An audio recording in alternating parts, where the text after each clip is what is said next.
Bismillahirrahmanirrahim. Bismillahirrahmanirrahim. Allahumma sholli ala Sayyidina Muhammadin wa ala alihi wa sahbihi bi ajadi ma yurbihi kolam.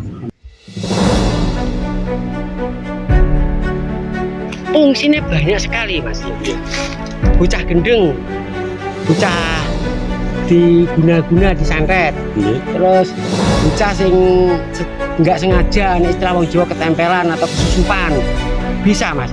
Bahkan itu pokoknya itu banyak sekali gunanya, namanya kembang kuda itu, dan itu sulit sekali mas. Ini kebetulan sampai betul-betul mendapat apa ya, hidayah sepertinya.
Ya Pak Darminto, saat ini kita mau diberi sesuatu apa ini? Tunjukkan apa? Apa ya? Ada sedikit cerita ya, itu juga termasuk mistis. Dan sekali lagi apa yang saya sampaikan ini saya beri kebebasan. Nanti percaya monggo, nggak percaya nggak masalah. Ya. Karena ini adalah salah satu apa yang pernah saya lihat, saya dengar. Nanti akan saya tunjukkan. Kita menuju ke tempat namanya, itu lokasinya Pandanwangi. Dan nanti di sana akan saya ceritakan.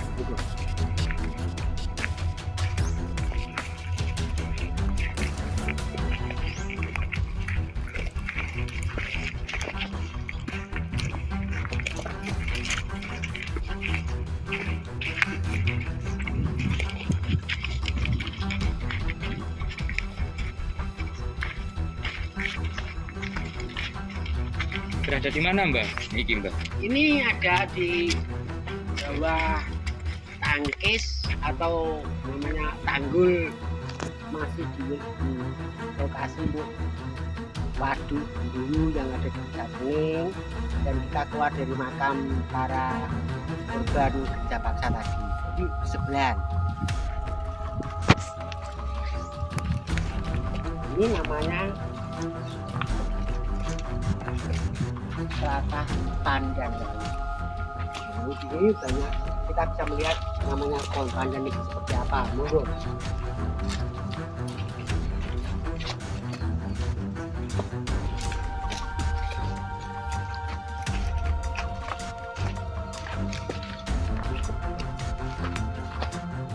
inilah pohon pandan. Pandan ini namanya jenis pandan tok. Dia punya bunga juga, kebetulan waktu masa buah ada buahnya. Ini namanya Pandanwangi. Dan Pandanwangi ini cerita kakek saya, ya jujur saya tidak melihat, tapi cerita dari kakek saya juga, bapak saya, bahkan juga saya dengar cerita dari beliau-beliau yang tua seangkatan dengan kakek saya. Ini dulu ada seorang Demang namanya Ki Suwarno. Ki Suwarno itu waktu itu termasuk yang diikut Belanda untuk ikut kerja paksa membuat waduk Duyu ini. Terus mungkin dari rasa penyiksaan yang dialami kerja paksa tadi, dia berontak. Akhirnya apa, dia diikuti dengan teman-teman yang seide untuk memberontak, lepas daripada kerja paksa lagi. Ternyata memang dia hebat sekali. Begitu dia ditembak mati, hidup lagi, dia dipotong-potong, hidup lagi. Terus akhirnya dia itu ketahuan punya suatu ilmu, kita juga pernah mendengar namanya ajian Rawa Rontek. Ya, namanya juga orang banyak, ada juga yang memihak pada Belanda waktu itu. Dia tahu kelemahan daripada ajian Rawa Rontek tadi. Akhirnya dia diikat, dipotong, kepalanya itu ditanam di sini, dan tubuhnya itu ditanam di tempat lain, karena kelemahannya jangan sampai tubuh itu meskipun ditanam berdekatan, tapi kalau dia itu dibatasi oleh sungai, itu dia tidak akan menyatu. Itulah kelemahan daripada ajian Rawa Rontek. Kepalanya ditaruh di sini, kata orang Belanda waktu itu dijadikan tumbal. Tapi tubuhnya di mana-mana, pokoknya dipisahkan oleh sungai. Nah, akhirnya Kiswarno tadi bisa begini. Dan itu ternyata ajian Rawa Rontek itu sepertinya ada di tempat sini. Itu terbukti waktu bangun namanya gang, itu ada plengsengan, tempat untuk mengurangi debit air yang ada di waduk itu, karena waduk itu kalau musim hujan itu airnya begitu deras sehingga dikhawatirkan tidak muat. Meskipun di sana juga ada namanya palesan atau tempat pembuangan, ini ditambahin lagi. Ini dibersihkan oleh pekerja Porda itu, ya tujuannya kan di situ itu dekat sekali itu. Ternyata pagi itu dipotong, belum sampai maghrib matahari itu tenggelam, ya seperti ini, berdiri sendiri, tidak ada sepotong pun yang lepas, kembali berdiri utuh pohon yang namanya pohon pandan ini. Dan pohon pandan ini lebih tua 3 kali daripada seumur saya. Kalau umur saya sekarang itu 60 lah katakan, ini mungkin 60 lebih 3 kali atau 4 kali. Ini lebih tua. Ini namanya.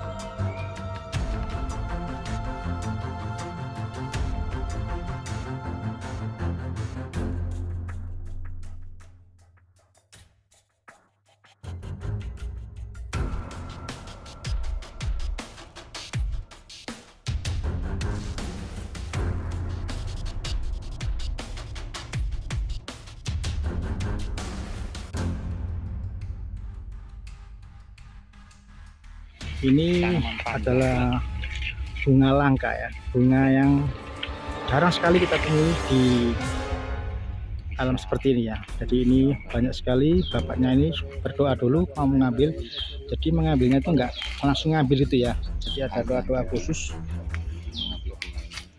doa-doa khusus yang dipanjatkan untuk. Nah, Bismillahirrahmanirrahim. Rahayu. Alhamdulillah.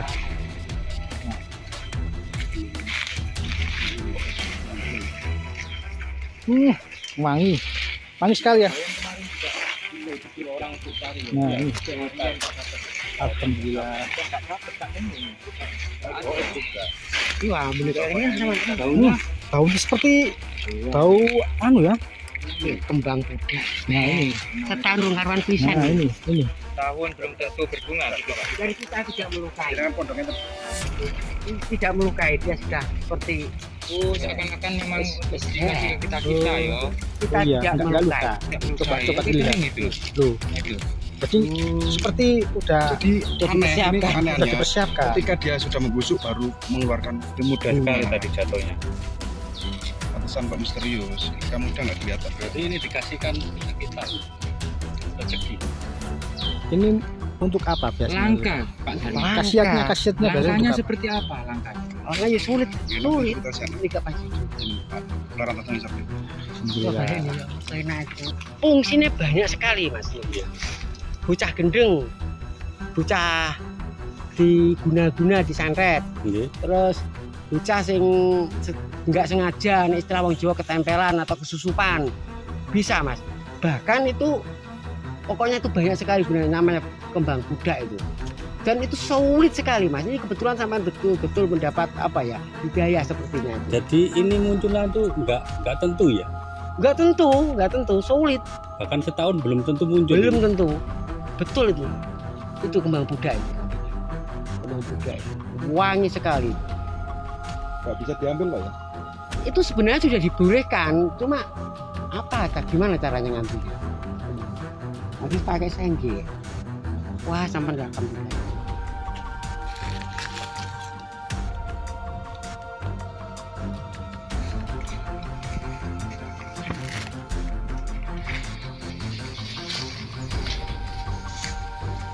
Saya masak itu. Adakah kesamaan dengan yang dimaksud ilmu Pancasona itu? Sebenarnya hampir. Di Poncosuno namanya ya. Ponco itu 5, Sunyo itu alam.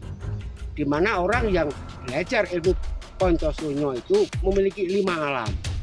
Mulai dari tanah, dari angin, api, air, juga udara.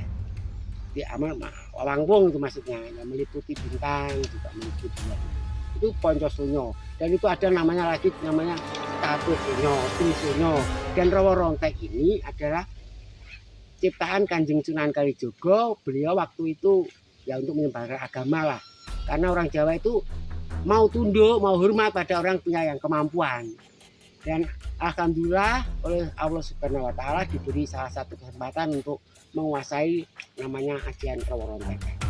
Rawa Rontek itu meskipun daging kita terpisah, tapi kalau kita masih berdekatan dalam arti ya satu wilayah tanah, itu akan kembali bersamaan dengan munculnya biasanya itu bintang atau bulan. Itu bukan dari luar negeri, nggak ada itu. Belanda juga nggak ada, yang lain juga ada, tapi khusus Jawa. Yang baru-baru ini Pak Darminto ceritakan di belakang layar ada seorang pemuda yang mohon maaf nakal gitu, terus ditembak atau gimana sampai tak mempan itu siapa itu? Itu seingat saya juga belum rumah tangga waktu itu masih sama-sama aja. Nah, bersamaan dengan waktu itu kita melawan keturunan Tionghoa itu ada kesalahpahaman. Yaitu nakal sekali. Terus kalau dipukul lurah ya merasa sakit biasa. Juga nggak tahu waktu itu saya memang belum terkontrol dan mengikuti apa yang dianjurkan kakek saya. Itu saya ajak di sini tuh istilahnya tirakat 3 hari bukan malam. Dan anehnya dia setelah tirakat itu dia itu punya kemampuan seperti Rawa Rontek. Oh ya, Rawa Rontek itu bukan hanya ya dipotong, tapi dia itu kena benda tajam itu selama masih dalam batas di bawah ilmu Rawa Rontek itu sendiri tidak mempan. Jadi kalau kita kita mau dibacok, nah itu ada kekebalan. Dalam arti masih di batas ilmu Rawa Rontek itu sendiri. Tapi kalau sudah di atas, ya itu mempan tapi ya kembali lagi. Dan itu ternyata dia itu ikut setelah itu saya tahu, saya mengikuti waktu itu. Yaitu ada di stasiun Gubeng. Itu kalau nggak salah tahun hampir 80 itu 2080 dia cara kumpul dengan anak-anak itu. Anak-anak nakal maksud saya ya waktu itu ya. Kayak anak nakal. Ya mungkin karena tawuran atau apa itu dia itu ditembak sama petugas itu nggak mempan sama sekali. Itu setelah bertirakat di sini. Tirakat di atau sini. bertapa di sini. Iya. Dan waktu itu gini ceritanya. Saya itu kalau ingat saya. Waktu itu saya mau becek. Kalau orang sini becek atau jangan. Waktu itu nggak tahu ya masih bebas namanya dadu atau uduk itu. Dan dilalah saya itu ikut waktu itu. Saya ikut dadu, uang saya habis. Uang dia juga habis. Begitu kehabisan uang. Apa yang ada di beberan dadu itu diambil semua. Nah, tentu saja mereka juga marah. Itu dipukuli orang buaya itu dia nggak merasakan apa-apa. Akhirnya takut semua. dan saya sama dia bisa lagi. Itu saya juga lucu ya, apa nama, astagfirullahaladzim, semoga nggak akan terulang pengalaman itu. Dan memang anaknya itu nakal sekali, sering ke tempat-tempat yang seperti itu sering. Waktu bertapa di sini selama 3 hari itu mendapatkan apa, Pak? Nah, gini ceritanya. Waktu itu saya juga ikut kok. Cuma saya nggak niat ngambil, cuma saya ngikuti dia dalam arti ngontrol gitu aja. Pada malam hari pertama kedua itu nggak merasa apa-apa. Tapi hari ketiga dia itu seperti kena apa ya? Ada angin silir-silir gitu. Terus dia merasa tubuhnya segar. Padahal 3 hari 3 malam itu nggak makan. Segar. Habis itu seperti ada tetesan, bukan embun ya, bukan embun, tapi memang tetesan. Itu mulai dari apa namanya itu, kepala. Kalau orang Jawa mengatakan bumbunan, itu terus meresap ke tubuhnya. Nah itu. Terus setelah itu dia seperti tidak ingat apa-apa. Itu dia ngomong sama saya. Setelah itu dia sadar biasa. Itu biasa.